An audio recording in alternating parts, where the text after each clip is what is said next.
बाबा साहब डॉक्टर भीमराव अम्बेडकर जी की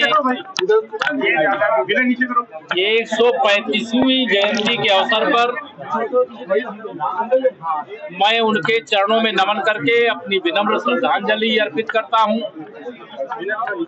और यह बात गर्वपूर्वक दोहराता हूं कि बाबा साहब का मिशन अधूरा प्रधानमंत्री श्री नरेंद्र मोदी जी के नेतृत्व में एक एक करके कर रहे हैं पूरा। बाबा साहब का एक ही स्वप्न था, शिक्षित बनो, संगठित रहो और अपने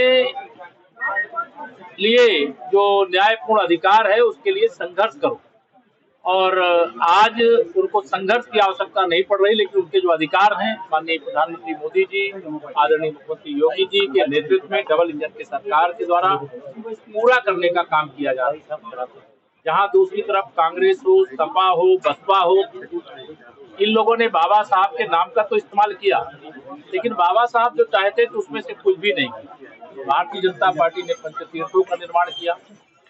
भारतीय जनता पार्टी बाबा साहब को सामाजिक न्याय का देवता मानती है। सर, अखिलेश यादव और कांग्रेस पार्टी यूपी की कानून व्यवस्था पर सवाल खड़े कर रही, कह रही कि बीजेपी जयंती मना रही बाबा साहब की और दलित हत्या हो रही है प्रयागराज में। जो दलित, पिछड़े, वंचित, शोषित या किसी भी गरीब के साथ इस प्रकार की घटनाओं को अंजाम देने का काम करेंगे, उनके खिलाफ इतनी सख्त और कड़ी कानूनी कार्रवाई होगी। ये सपा, बसपा, कांग्रेस की सरकार नहीं है, भारतीय जनता पार्टी की सरकार है। और कानून व्यवस्था से खिलवाड़ करने वालों का अंजाम क्या होता है, जो खिलवाड़ किए हैं उनको इसका अंजाम भुगतने के लिए तैयार रहना चाहिए। कानून के हिसाब से सख्त जल्द से जल्द कार्रवाई। अजय राय ने आज आरोप लगाया है, बहुत सवाल उठ रहे हैं कांग्रेस के नेता इमरान मसूद, जो उन्होंने कहा है कि एक दिन में देखिए, पहले तो कांग्रेस का कोई बड़बोला नेता कुछ भी बोले, लेकिन 2047 तक श्री राहुल गांधी जी सहित जो भी विपक्ष वाले हैं, जो वक्त संशोधन बिल के खिलाफ मतदान किए, उन सबको मैं कहना चाहता हूं कि देश की जनता भारतीय जनता पार्टी के साथ है, माननीय प्रधानमंत्री मोदी जी के साथ है। और संसद के माध्यम से कानून बनाने का जो अधिकार बाबा साहब ने अपने संविधान के माध्यम से दिया है, वो संसद के माध्यम से बना हुआ कानून है।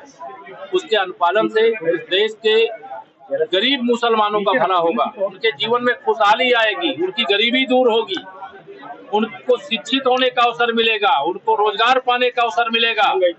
और ये जो भाजपा विरोधी राजनीतिक दल हैं, वह वक्त संशोधन बिल के नाम पर उन गरीब अशिक्षित मुसलमानों को भड़काने का काम कर रहे हैं। लेकिन बहुत बड़ी संख्या में मुसलमान अब समझ गया है कि मोदी जी ही गरीब मुसलमानों का भला कर सकते हैं। ये तुष्टिकरण करने वाले। बंगाल के हालात बहुत खराब है, वहाँ पर पलायन हो रहा है, हिंदुओं का कई मौतें हुई है।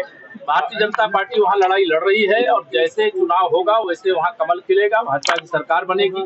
वहाँ भी वक्त संशोधन का जो कानून है वह लागू होगा और किसी जिनका भी पलायन हुआ, जैसे वो यूपी से सपा की सरकार के समय बड़ी संख्या में लोग पलायित किए, भाजपा की सरकार आने के बाद वो घर वापस हुआ। ऐसी घटना ऐसे ही बंगाल में होगा। जिनको पलायन करना पड़ा है वो ममता बनर्जी जी की तुष्टिकरण की घिनौनी राजनीति, सत्ता के संरक्षण में वहाँ गुंडागर्दी हो रही है वक्त संशोधन बिल की आड़ में, और सत्ता जब भाजपा की आएगी उसका जवाब मिलेगा। सर, यूपी में इस तरीके की घटनाएं न होने पाए, क्योंकि ऐलान लगातार किया जा रहा है कि हम यहाँ कोई कानून को हाथ में लेगा तो कानून उनके खिलाफ अपना कदम उठाएगा, कड़ी कार्रवाई करेगा। और वैसे उत्तर प्रदेश में ऐसी कोई घटना नहीं होगी।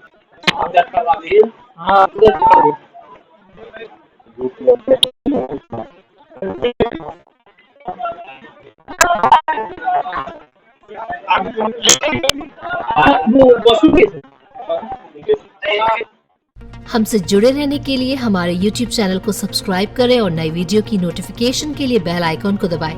अगर आप ये वीडियो Facebook पर देख रहे हैं तो लाइक जरूर करें और ज्यादा से ज्यादा शेयर करें। धन्यवाद।